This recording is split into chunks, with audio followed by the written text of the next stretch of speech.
हिंदू राष्ट्र की बात करता है और अगर वो ये नारा लगा दे कि एक हिंदू मुसलमान के साथ नहीं रह सकता, तो आप इमेजिन कर सकते हैं वो 22-23 करोड़ मुसलमानों का वहाँ क्या होगा। साफ ज़ाहिर बात है, जितने हम इधर पाकिस्तान मुसलमान इधर पाकिस्तान में हैं, इससे ज़्यादा तो इंडिया में है ना। हाँ।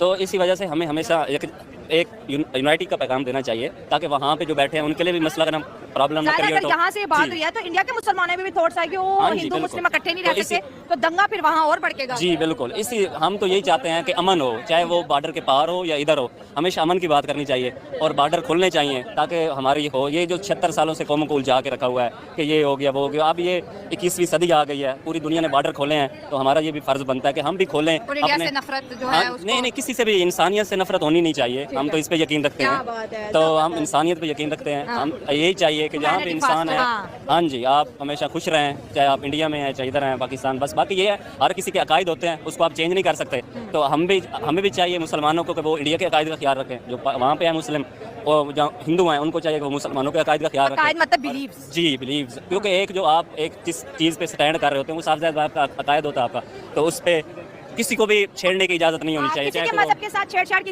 इजाजत नहीं है। मुसलमानों को भी यही पैगाम और हिंदुओं को मजहब के लिहाज से देखा जाए तो बिल्कुल नहीं रह सकते, लेकिन अगर एक सूरत में इकट्ठे रह सकते हैं जब उन दोनों के अंदर शऊर आ जाएगा। ठीक है, अवेयरनेस। अगर मुस्लिम के अंदर शऊर है तो हिंदू को इकट्ठा रख सकता है, ठीक है, और अगर हिंदू के अंदर भी शऊर है तो वो मुस्लिम को भी इकट्ठा रख सकता है। ठीक हो गया। ये लड़ाइयाँ सिर्फ तब ही करते हैं जब इनके अंदर से शऊर खत्म हो जाता है, लालच आ जाता है, हसद आ जाती है। ठीक है। मुस्लिम के पास ज्यादा पैसा आ जाता है, वो मेहनत करता है, तो हिंदू उससे जेलस होना शुरू हो जाता है। ठीक है। और जब मुस्लिम जो है वो हिंदू को देखता है, वो आगे जा रहा है, तो वो अपनी जो है वो जेलसी की वजह से। हिंदू मुस्लिम क्या जेलसी है, तो अपने अपने घर की कहानी है, भाई भाई से जलता है, एक पड़ोसी दूसरे पड़ोसी से जलता है, तो ये जेलसी फैक्टर हिंदू मुस्लिम पे तो अप्लाई नहीं हो रहा, ये तो हर जगह एक खानदान में अप्लाई हो रहा है ना। सबसे पहले जब हम दोनों अलग अलग हुए थे, सबसे पहले हमारा नजरिया मजहब का था। ठीक है, मजहबी नजरिया था। ये तो रियलिटी है कि दो कौमें एक जगह पे नहीं रह सकती, हाँ। क्योंकि मुसलमानों के बिल्कुल रियलिटीज बिल्कुल अलग अलग हैं। वहाँ पर गायें आप ज़िबा करते हो तो ऑटोमेटिकली बात है, नेचुरली है, अगर आपके मजहब में नहीं है मुझे गुस्सा आएगा, हिंदू को लाजमी गुस्सा आएगा। अगर वो शो ना भी करे, अगर वो शो ना भी करे, वो कुछ भी ना करे, फिर इंडिया में कानूनी जुर्म है गाय को ज़बह करना, आप नहीं कर सकते। 100 करोड़ हिंदुओं के बीच आप उनकी गाय माता को कैसे खा सकते हैं? लेकिन फिर भी वहाँ पे मुसलमान